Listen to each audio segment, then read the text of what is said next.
اور ایک شخصیت کا دنیا سے چلے جانا، اور اس وقت بھی حالیہ اس ہفتے میں بھی کچھ ایسی ایکٹیویٹیز رہیں کہ وہ زبان زد عام رہے؟ رانا صاحب، ونس اگین آپ کو اور آپ ہمارے تمام ناظرین کو جمعہ مبارک. خیر اور مبارک. یہ بہرحال ایک بہت اہم خبر ہے. واشنگٹن میں جب یہ خبر میں نے ٹکر کی صورت میں دیکھی پاکستانی چینلز پہ، تو پہلے تو کچھ دیر یقین نہیں آیا، کیونکہ ابھی 2 3 روز پہلے ہی ہم ان کی بڑی پوری انرجی کے ساتھ، پوری توانائی کے ساتھ تقریریں سن رہے تھے. تو اچانک ان کا اس طرح سے چلے جانا، اور یقیناً واقعی یقین کریں کہ مجھے کچھ دیر یقین نہیں آیا. پھر میں نے دعا ادھر ادھر چیک کیا تو معلوم ہوا کہ نہیں، وہی خادم حسین رضوی صاحب کے بارے میں بات کی جا رہی ہے، جو تحریک لبیک پاکستان کے سربراہ تھے، بانی تھے. اور انہوں نے بہرحال ایک تو غیر معمولی شخصیت تھے، اس میں کوئی شک نہیں ہے کہ انہوں نے بہت کم عرصے میں جو مقام حاصل کیا، اپنی تحریک کو جس طرح سے آگے بڑھایا، بالکل. وہ اس میں ایک غیر معمولی شخصیت، جس میں انتہائی جو صلاحیتوں سے بھرپور نہ ہو، وہ اس کے بغیر یہ سب کام نہیں ہو سکتا تھا. تو ان کا یقیناً ایک بہت بڑا واقعہ ہے ان کا اس طرح سے اچانک چلے جانا. بالکل. اور ہمیں جو خیر ابھی ان کی وجوہات نہیں بتائی گئی کہ ان کو کس طرح سے وفات ہوئی. صرف یہ کہا جا رہا ہے کہ بخار تھا، کھانسی تھی. کہا جا رہا ہے، اور بہت ساری ایسی باتیں سامنے آ رہی ہیں، لیکن واضح طور پہ تصدیق ہو چکی ہے کہ وہ جی ہاں، یہ دنیا سے تصدیق ہو چلے گئے. چکی ہے. لیکن مجھے اصل میں ایک بات جو میں کہنا چاہتا ہوں رانا صاحب اس موقع پہ، ان کی چونکہ شخصیت ایک ہمگیر شخصیت تھی، اور پاکستان کی اس وقت جو سیاست ہے اس میں ان کی ایک اہمیت تھی، اور انہوں نے اپنے آپ کو اس کا ایک اہم جزو بنا لیا تھا. تو ظاہر ہے کہ اب ان کی نہ صرف شخصیت بلکہ ان کے کردار کا جو ایک سیاسی جو کردار ہے، اس کے حوالے سے بھی بہت سی باتیں ہوں گی، اور ہونا بھی چاہیے، اس لیے کہ ہم کو ان کی جو اچھائیاں یا ان کے ساتھ جو ان کی خطائیں ہیں، ظاہر ہے کہ انسان تھے، تو ان سے جو بھی بالکل. سبق حاصل کرنا ہے ان کو کرنا چاہیے. ایک بات جو میں کہنا چاہتا ہوں، حالانکہ اس بات کا ذکر نہیں کیا گیا، اور پتہ نہیں ہم کیوں اس چیز کو چھپانا چاہتے ہیں. یہی بات میں نے سنی ہے، اور کافی ایک دلیل کے ساتھ، کہ کراچی میں جب مفتی نعیم صاحب کا انتقال ہوا تو یہ کچھ صحافیوں نے اس کو باقاعدہ حقیقت کے طور پر پیش کیا کہ کرونا ہوا تھا ان کو، لیکن وہاں چھپایا گیا. اور مجھے یہاں جو ان کی علامات لگتی ہیں وہ بھی یہ لگتی ہیں کہ کرونا سے ہی شاید ان کی وفات ہوئی ہے، چونکہ اچانک جس انداز سے ہوا ہے. اس میں ہمارے لیے بہت بڑا سبق ہے، ہمارے لیے نہیں، بھی. وہ اور یہاں پہ ہمیں دھرنے اپنے میں بھی جب موجود تھے تو انہوں نے اس وقت بھی یہ جملے بولے کہ ان کی طبیعت ٹھیک نہیں ہے، ناساز ہے، لیکن واضح طور پہ یہ نہیں انہوں نے لفظ بیمار کا استعمال کیا. لیکن کیونکہ وہ دنیا سے چلے گئے، اور جو بھی صورتحال ہے ہمارے لیے تو یہ اظہار افسوس ہی ہے ان کے اہل خانہ سے بالکل بھی. اسی حوالے سے عدنان صاحب میں آپ سے بھی جاننا چاہوں گا کہ مولانا خادم رضوی دنیا سے چلے گئے، تو آپ کیا کہیں گے ان کی شخصیت کے حوالے سے؟ جی دیکھیے، انہوں نے بہت کم عرصے میں، جیسا کہ فیض صاحب کہہ رہے تھے، اپنا ایک امپیکٹ پاکستان کی سیاست میں چھوڑا. اور پچھلے الیکشن میں بہت سارے حلقے ایسے تھے، درجنوں، جہاں ان کے امیدواروں نے 3 سے 5 ہزار 7 ہزار ووٹ لیے، اور جو الیکشن نتائج پہ وہ اثر انداز ہوئے. اگر وہ ووٹ نہ لیتے تو ہو سکتا ہے کہ بہت سی جگہوں پر تحریک انصاف کا امیدوار جیت جاتا، یا نون لیگ کا امیدوار جیت جاتا. کئی امیدواروں کو ہرانے میں اور ان کے ووٹ توڑنے میں ان کا بڑا اہم کردار تھا. تو جو مذہبی ذہن کے لوگ ہیں ان میں ان کا اثر و رسوخ خاص طور سے بریلوی مکتب میں بہت تیزی سے پھیلا. ان کا اور ایک بہت خاص جلد انہوں نے انداز سیاسی حوالے سے بھی اپنی ایک شناخت بنائی. بنتی، اور ان کی زیادہ تر وہ ختم نبوت کے ایشوز کے اوپر ایجیٹیٹ کرتے تھے، جیسے آسیہ بی بی کا معاملہ تھا، یا اب جو فرانس کے معاملات تھے. لیکن یہ کہ وہ ایک ہلچل رہتی تھی، ان کی سیاست جو تھی ایک ہلچل کی سیاست تھی، اور ایجیٹیشنر تھے وہ. اور کافی مشکل ہو جاتا تھا ریاست کو ان کو ہینڈل کرنا، اور ان کے ایجیٹیشن کو ختم کروانا. پچھلی بار بھی ایسا ہی ہوا تھا جب وہ ان کے حامیوں کو فیض آباد دھرنا مشہور جو ہے وہاں سے ہٹانے کے لیے رقوم بانٹی گئیں کہ وہ اپنے گھر کرایہ لے کر چلے جائیں. اور اس بار بھی کافی آنسو گیس اور لاٹھی چارج کا استعمال ہوا. تو وہ ایک سیاست میں ہلچل برپا رکھتے تھے. ان کا جو انداز تخاطب تھا اور تقریر تھا وہ بڑا مخصوص قسم کا تھا. وہ اپیل کرتا تھا ہمارے جو دیہات کے لوگ ہیں, قصبے کے لوگ ہیں, بڑا ایک اسپونٹینیس انداز میں وہ تقریر کرتے تھے, اور جو یہاں ایک رسٹرک انداز تھا ان کا, تو جو یہاں کے عام لوگ ہیں ان کو وہ متاثر کن تھا. اس میں کوئی شک نہیں, بلکہ جب دھرنے کی بات ہوگی تو ان کا نام ضرور سامنے آئے گا. بھارت شخصیت ہے, وہ بہت اچھی شخصیت, اور غریق رحمت کرے مالک انہیں, میں بھی دعا گو ہوں. میں مزید آگے بڑھتا ہوں اور بات کرتے ہیں ذرا مزید سیاسی حوالے سے. وزیر اعظم, پہلے تو وزیر اعظم عمران خان کا ایک دورہ ہے, انہوں نے افغانستان کا دورہ کیا, صدر اشرف غنی سے ملاقات ہوئی ان کی, وہاں پہ بڑا پرتپاک استقبال کیا گیا, گارڈ آف آنر پیش کیا گیا. لیکن اہم بات وہ ہے جو ان کی ملاقات کے دوران صورتحال سامنے آئی ہے کہ عمران خان کی خطے میں امن کے لیے ہر ممکن تعاون کی یقین دہانی, افغان صدر کی اسلام آباد کے مثبت کردار کی تعریف. تو فیض صاحب, پہلے میں آپ سے یہ جاننا چاہوں گا کہ انٹرنیشنل سیناریو میں کیسے دیکھ رہے ہیں اس دورے کو, اور اسپیشلی یہ یقین دہانیاں اور تعریف. دیکھیے, میرا خیال ہے کہ یہ وزیر اعظم کا دورہ, اور ظاہر ہے کہ 2018 کے بعد آج ان کو اس کا خیال آیا وزیر اعظم کو کہ جا کر فوری طور پر دورہ کیا جائے, اور غالباً میرا خیال ہے اس کو جلدی میں ارینج کیا, کیونکہ بہت پہلے سے اس کا اعلان بھی نہیں کیا گیا تھا. اور اس پہلا دورہ میں ہے ان کا امریکہ کے جو حالات ہیں اس وقت, اس کا میں سمجھتا ہوں بڑا دخل ہے. ٹرمپ ہار گئے ہیں, ٹرمپ نے ہارتے ہوئے جاتے ہوئے بھی, اب وہ حالانکہ وہ اس وقت اڑے ہوئے ہیں, لیکن ان کا جانا ٹھہر گیا ہے, ان کو جانا پڑے گا. تو صحیح, انہوں نے جو ہے 5 جنوری کی جو ایک ڈیڈ لائن دے دی ہے اپنے نخلا کی وہاں سے, اور صرف 2500 ٹروپس وہاں چھوڑیں گے. تو اس کے بعد جو صورتحال ہوگی, تو اس وقت انہوں نے بہت صحیح فیصلہ کیا دونوں نے, میں سمجھتا ہوں افغانستان نے اور پاکستان نے, کہ سر جوڑ کے بیٹھیں اور دیکھیں کہ اس کا فوری جو امپیکٹ ہوگا ریجن پر وہ کیا ہوگا. اس وقت جو امریکہ کی پوزیشن ہے, اچھا اس وقت بائیڈن صاحب بھی یہ سمجھتے ہیں, بائی دی وے آپ کے ناظرین کے لیے میں عرض کروں کہ ان کا جو پورا مقصد ہے, اس جو فوج جو بھی رکھی جائے گی وہاں, جو اس کی حکمت عملی یہ ہے, اس کا اسٹریٹجک فوکس یہ ہے کہ اینٹی کاؤنٹر ٹیررزم کا مطلب یہ کہ وہ صرف اس حد تک وہاں موجود رہنا چاہتے ہیں کہ وہاں سے کوئی ٹیررزم نہ ہو جو کہ امریکہ کو اثر کرے. یعنی باقی وہاں خود افغانستان میں کیا ہو رہا ہو, ریجن میں کیا ہو رہا ہو, اس سے ان کو, میں آپ کو ایز اے پالیسی بتا رہا ہوں جو کہ باقاعدہ پالیسی کے طور پر پیش کیا گیا ہے کاؤنٹر ٹیررزم کی.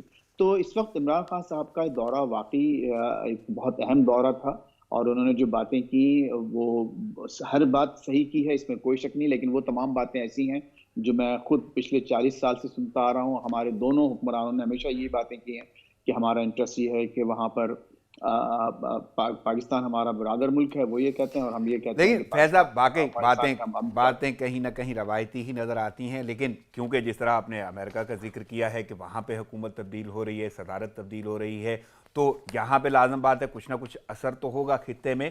لیکن وہ جو مذاکرات کا ایک تسلسل تھا, کیونکہ ٹرمپ کے ساتھ تعلقات کا اپنا ایک دائرہ کار تھا, اب جو بائیڈن کے ساتھ جو صورتحال ہوگی, اور اس کے بعد وہ مذاکرات کا تسلسل کتنا برقرار رہے گا اور کتنا آگے جاتا ہوا نظر آ رہا ہے, کیونکہ بڑی اہمیت ہے اس کردار کی جو پاکستان نے اس میں پیش کیا. دیکھیے, اب جو مذاکرات ہیں وہ تو انٹرا افغان مذاکرات ہیں نا, افغانستان میں اور طالبان میں مذاکرات, وہ جو افغان حکومت میں اور طالبان میں مذاکرات ہونے ہیں, تو وہ جو کچھ بھی ہو ان کو ظاہر ہے اپنے قومی مفاد کو دیکھتے ہوئے, ریجن کو دیکھتے ہوئے آگے بڑھنا ہے.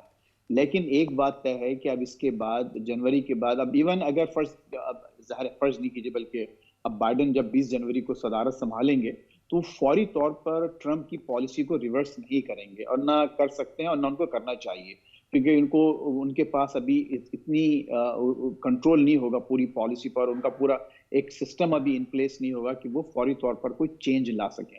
تو اس کا مطلب یہ ہوا کہ یہ جو فیصلہ ٹرمپ کر کے جا رہے ہیں وہ کافی عرصے تک وہاں ہولڈ کرے گا, اور اس کے لیے پاکستان کو اور افغانستان کو دونوں کو اس فیصلے کے لیے تیار ہونا پڑے گا.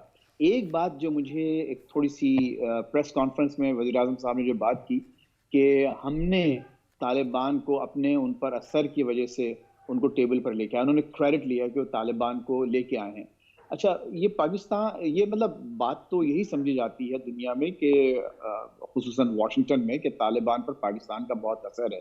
اچھا دیکھیے, اب اس سے ڈبل ایجڈ سورڈ, جب آپ بحیثیت وزیر اعظم باقاعدہ اس کا اعتراف کرتے ہیں کہ ہمارا ان پر اتنا اثر ہے کہ ہم ان کو اب لے کے آئے ہیں, تو اب یہی اثر اب آئندہ پوسٹ وڈرال جو واقعات ہوں گے، معاملات ہوں گے، اس میں اس بیان کی بڑی اہمیت ہوگی، اور ان صحیح، کو اب پاکستان کو پرکھا جائے گا اس بیان کی بنیاد پر. اگر خدا نخواستہ معاملات بگڑتے ہیں اور خود افغانستان میں زیادہ وائلنس بڑھتا ہے، وہاں خانہ جنگی اور بڑھتی ہے، اور اس خانہ جنگی کا جو اسپل اوور ہمارے پاس ہوتا ہے، ہمارے اپنے علاقوں میں ہوتا ہے، تو پھر یہ ضرور پوچھا جائے گا کہ آپ نے تو خود فرمایا تھا کہ طالبان پر آپ کا اتنا سر تھا کہ آپ ان کو ٹیبل پر لے کے آئے تھے، آپ نے ان کو سمجھا بجھا کے ان مذاکرات پر آمادہ کیا تھا. اب کیا ہو رہا ہے؟ اب آپ کا اثر، وہ اثر و نفوذ وہ کیا یعنی ہوا؟ کہیں نہ تو کہیں وہ یہ ایک سپورٹ کا تاثر یا تعاون کا، معاونت کا تاثر آپ سمجھ رہے ہیں؟ نہیں، باقاعدہ یہ بیان انہوں نے کیا کہ ہمارا اثر تھا، ہم ان کو ٹیبل پر لے کے آئے. یہ جو صحیح، بات انہوں نے وزیر اعظم نے یہ نہیں کہی کہ ہم نے ان سے ریکویسٹ کی تھی یا ہم نے ان سے کہا تھا، ہمارا اثر لفظ استعمال کیا. تو صحیح، ہمارا انفلوئنس، جو انگلش میں پریس کانفرنس جو انہوں نے کی تھی، تو یہ ایک، جیسے میں نے عرض کیا کہ صحیح ہے، اس میں کوئی شک نہیں، لیکن اس سے ڈبل ایج سورڈ. یعنی اور وہ لفظ اسی کہیں پہ نہ کہیں اب آپ کو لگتا ہے کہ آئندہ قابل گرفت ہو سکتے ہیں کہ ان کا کوئی بھی مفہوم نکالا جا سکے؟ پاکستان کو بالکل بالکل پرکھا جائے گا، اور ان کے اس بیان کو باقاعدہ ثبوت کے طور پہ پیش کیا صحیح. جائے گا کہ میں جسے آپ تھوڑا خود سا تعقل میں بیٹھ عدنان کر. صاحب کی جانب رخ کروں گا. عدنان صاحب، آپ کیسے دیکھ رہے ہیں وزیر اعظم کا دورہ افغانستان، اور پہلا دورہ ہے ان بہت کا اچھا ہے، حکومت میں آنے کے بعد؟ کیونکہ جیسے کہ فیض صاحب کہہ رہے ہیں کہ امریکن ٹروپس جو ہیں 5 جنوری تک نکل جائیں گے، اور صرف 2500 ٹروپس رہ جائیں گے وہاں پر امریکی. تو لیکن ایک بات تو ہے کہ اگر صورتحال زیادہ خراب ہو، امریکہ دوبارہ ٹروپس وہاں بھیج سکتا ہے. اور اب دیکھنا یہ ہے کہ اگر پاکستان جو ہے وہ اپنے تعلقات ڈائیورسیفائی کس حد تک کر سکتا ہے. یعنی ابھی تو ہم طالبان تک اپنا اثر و رسوخ مان رہے ہیں نا، لیکن وہاں پہ جو اور سیکشنز ہیں، جیسے تاجک ہیں جن کو عبداللہ ریپرزینٹ کرتے ہیں، یا جو وہ کابل کی اشرافیہ ہے، جو کابل کی ایجوکیٹڈ ایلیٹ ہے یا ایجوکیٹڈ کلاس ہے، جو بھارت سے زیادہ قریب ہے، پاکستان کے خلاف ہے، اس کی ریپرزنٹیشن جو ہے وہ اشرف غنی کرتے ہیں. تو اگر پاکستان کی ریاست ان دھڑوں سے بھی اپنے تعلقات اچھے کرتی ہے اور بڑھاتی ہے تو پاکستان کے مفاد میں ہے. کیونکہ یہ صحیح. بات تو طے عدنان ہے صاحب، کہ گفتگو کا سلسلہ یہیں سے جاری کریں گے. مجھے یہاں پہ ایک چھوٹا سا وقفہ لینا ہے. ناظرین، پروگرام جاری، لیتے ایک شارٹ بریک، ساتھ رہیے گا.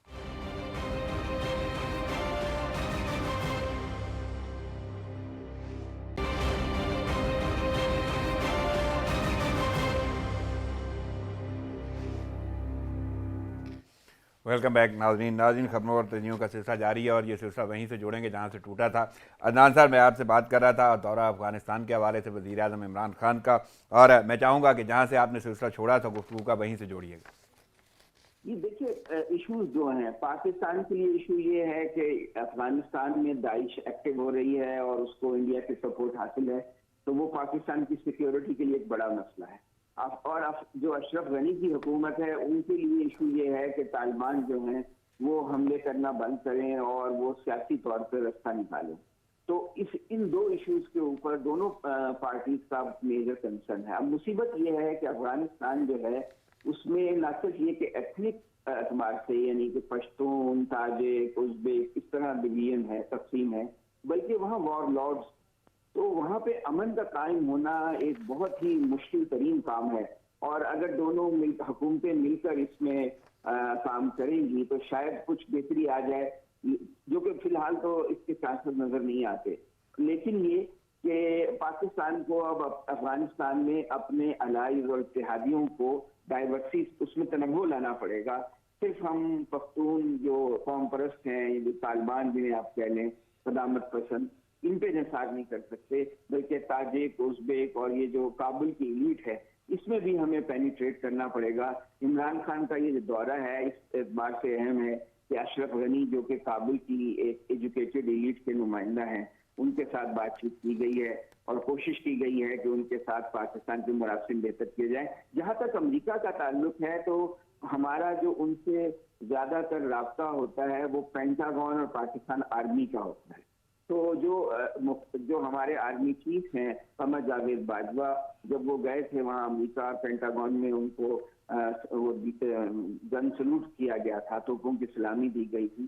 تو اسی طرح اس بات کی اہمیت کو اجاگر کیا گیا تھا کہ اصل آدمی یہ ہیں افغانستان کے حوالے سے. تو ان کی اور پینٹاگون کے درمیان جو ربط ہے وہی اہم کردار ادا کرے گا آنے والے دنوں میں افغان پالیسی کو متعین کرنے. تو آپ کو کیا لگتا ہے، یعنی پہلے جو جس طرح کردار ادا کیا گیا اور اس کی اہمیت ہم جانتے ہیں اور دنیا مانتی تھی، اب مزید اس کردار کو کس طرف جاتے ہوئے دیکھ رہے ہیں؟ یعنی پاکستان بہتری کی جانب جا رہا ہے، اسپیشلی امریکہ کی ہم بات کر رہے ہیں جہاں پہ اب حکومت بھی تبدیل ہو رہی ہے، صدارت تبدیل ہوئی ہے، تو وہ کردار مزید آگے بڑھے گا یا اس میں بھی کوئی یوں کہہ لیں کہ جمود آنے کے کچھ چانسز ہیں؟ میں نہیں سمجھتا، کیونکہ دیکھیے جو بائیڈن جو ہے وہ زیادہ زور دیں گے انسانی حقوق پہ، خواتین کے حقوق پہ، ہمیں بھی اس پہ کوئی اعتراض نہیں ہے. اور میرا خیال ہے کہ امریکن جو اسٹیٹ ہے اس نے یہ ایک فیصلہ کیا ہے کہ اگر طالبان کے ساتھ بھی ورکنگ ریلیشن شپ بنا کر چلنا پڑے تو کوئی حرج نہیں ہے، اگر وہ وہاں پر اس بات کی گارنٹی دے دیں کہ افغانستان کی زمین جو ہے انٹرنیشنل ٹیررزم کے لیے استعمال نہیں ہوگی. تو میرا نہیں خیال کہ پاکستان امریکہ میں کوئی دوری پیدا ہوگی افغانستان کے حوالے سے، کیونکہ پاکستان کا انٹرسٹ بھی ایک اسٹیبل افغانستان ہے اور امریکہ کا بھی ہے. البتہ افغانستان کے جو وار لارڈز ہیں وہ کس طرح بیہیو کرتے ہیں اور انڈیا وہاں پہ جو انویسٹمنٹ کر رہا ہے اس کے کیا نتائج نکلتے ہیں، اس پہ بہت انحصار ہوگا. صحیح. میں مزید آگے بڑھتا ہوں، تھوڑی بات کرتے ہیں گلگت بلتستان کے حوالے سے، اور پہلے میں فیض صاحب سے پوچھوں گا. فیض صاحب، بلاول بھٹو نے وفاقی حکومت کو یعنی 2 ماہ کی مہمان قرار دیا ہے، ایک تو یہ بات ہے، اور دوسرا وہ دھاندلی کا بھی الزام لگا رہے ہیں. تو کیسے دیکھ رہے ہیں بلاول بھٹو کے یہ بیانات؟ ایک تو وہ 2 ماہ میں رخصت چاہ رہے ہیں کہ حکومت رخصت ہو جائے گی، وہ قرار دے رہے ہیں، اور دوسرا دھاندلی کا ابھی تک انہوں نے بھی جو سلسلہ ہے نا وہ اپنائے ہوئے ہیں کہ ان کے ساتھ دھاندلی ہوئی ہے گلگت بلتستان میں. تو کیسے دیکھ رہے ہیں ان بیانات کو؟ رانا صاحب، بیانات تو اچھے ہیں لیکن مجھے یہ نظر نہیں آتا. دیکھیں، بیان دینا ایک لائنر آپ نے کہہ دیا کہ 2 مہینے میں چلے جائے گی، لیکن عوام کو سے ذرا یہ بھی شیئر کیا جائے کہ اس کا کوئی کیا روڈ میپ ہے ان کے سامنے، کوئی آئینی یعنی کیسے طریقہ سمجھے، کا؟ کیا کسی نے ان کو کیسے بتا، مطلب کیا کریں گے یہ؟ کیا یہ استعفے دیں گے پارلیمنٹ سے، یا نو کانفیڈنس موشن لے کے آئیں گے وزیر اعظم کے خلاف پارلیمنٹ میں، یا جو ان کے اتحادی ہیں ان سے بات چیت کر کے جیسے ایم کیو ایم وغیرہ جو چھوٹی موٹی جماعتیں ہیں ان کو ان سے الگ کیا جائے گا؟ کوئی روڈ میپ نہیں دے رہا ہے. اور یہی بات جو تھوڑی سی ایک صورتحال سامنے آئی تھی، مریم نواز صاحبہ نے جو بی بی سی کو انٹرویو دیا تھا، بالکل. تو اس میں بھی ان سے جو انٹرویو جو دے رہی تھیں فرحت، جو بڑی اچھی جرنلسٹ ہیں ماشاءاللہ، تو جو انہوں نے جو یہی بار بار یہ سوال پوچھا ان سے کہ آپ بتائیں کہ ٹھیک ہے آپ کہہ رہی ہیں کہ یہ چلی جائے گی حکومت، لیکن کیسے جائے گی، کون بھیجے گا، کیا ہوگا؟ اس کا کسی کے پاس کوئی جواب نہیں ہے. تو یہ لگتا یہ ہے کہ یہ باتیں صرف جو ہیں عوام کو تھوڑا سا ایک ان کا جوش و جو مخالفین ہیں اس حکومت کے، ان کو ایک جوش و خروش کے طور پر ایک رکھا جائے، اور یعنی ان کے خالی جوش و پیلی خروش کو دعوے قائم ہیں، رکھا جائے. یا یوں کہہ لیں کہ اپنے ووٹ بینک کو تسلی دینے کے لیے؟ نہیں، اگر ہو سکتا ہے کہ دونوں کو معلوم ہو کوئی اندر کی باتیں، لیکن اگر آپ تھوڑی سی ٹرانسپیرنسی دکھائیں اور ہم سے شیئر کریں کہ آپ کے ذہن میں کیا ہے، کہ آپ نے کوئی ایسے کچھ باتیں ہوئی ہیں آپ کی، اور کیا آئین سے ماورا کوئی بات ہوگی، یا ود ان دی آئین کوئی ایسی بات آپ کے پاس ہے، یعنی تو ہم سے آئینی وہ حوالے سے شیئر کوئی طریقہ کار نظر نہیں آ رہا؟ مجھے کوئی نظر نہیں آ رہا کہ وہ 2 مہینے میں اچانک کیا ہو اور جائے گا. کہ مجھے تو دھاندلی کو نہیں کیسے لگتا کہ دیکھ رہے یہ ہیں؟ حکومت کو فی الحال کوئی ایسا فوری خطرہ ہے، کیونکہ دھاندلی خود کا ان کی بیانیہ اپنی کیسے دیکھ پوزیشن رہے ہیں جو ہے. فیض سر؟ جی، دھاندلی کا بیانیہ کیسے دیکھ رہے ہیں بلاول بھٹو کی جانب سے جی بی میں؟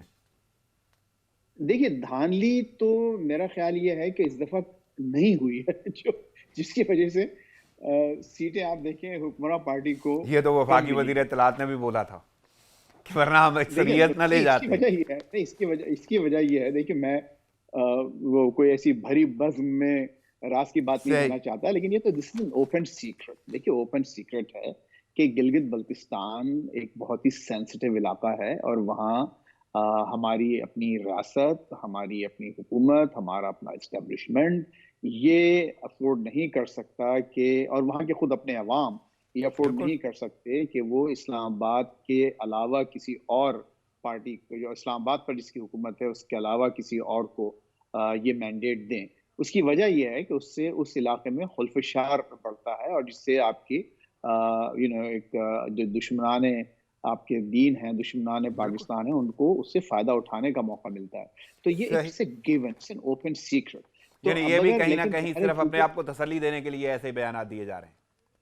ہاں لیکن چونکہ محنت انہوں نے کی تھی، اس میں کوئی شک نہیں ہے کہ بلاول نے بڑی محنت کی، مریم نواز صاحبہ نے وہاں بڑی محنت کی ہے، اور ان کو اس محنت کا پھل نظر آتا ہوا نظر نہیں آ رہا، تو اس لیے ذرا فرسٹریشن ہے. لیکن یہ ان کو معلوم ہے اچھی طرح، نہ اس وقت کوئی امکان نہیں ہے.